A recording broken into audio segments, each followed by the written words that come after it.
ہم کریں گے ہر مظلوم کی حمایت۔ بسم اللہ الرحمن الرحیم۔ السلام علیکم، میں ہوں حرین فاطمہ اور آپ دیکھ رہے ہیں حمایتی نیوز HD چینل۔ نظر ڈالتے ہیں آج کی اہم خبروں پر۔ خبر شامل کرتے ہیں سرگودا کی تحصیل کوٹ مومنٹ سے، جہاں پہ کوٹ مومنٹ سے حافظ آباد دیگر اضلاع کی جانب جانے والا راستہ ہر قسم کی ٹریفک کے لیے مکمل طور پہ بند کر دیا گیا۔ دریائے چناب پل پہ طالب والا کے مقام پہ ٹریفک کی لمبی قطاریں لگ گئیں۔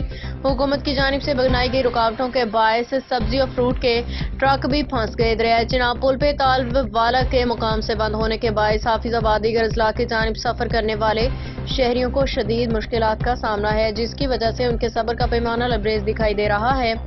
دریائے چناب پل پہ سبزی اور فروٹس کے ٹرک بھی پھنس گئے ہیں، جس سے سبزی اور فروٹس خراب ہونے کا خدشہ ہے۔ شہریوں کا حکومت سے مطالبہ کرتے ہوئے کہنا تھا کہ حکومت وقت ہوش کے ناخن لے اور شہریوں کے جان و مال کا تحفظ یقینی بنائے۔ اب تک کے لیے اتنا ہی۔ مزید خبروں اور اپڈیٹ سے باخبر رہنے کے لیے دیکھتے رہیں حمایتی نیوز HD چینل۔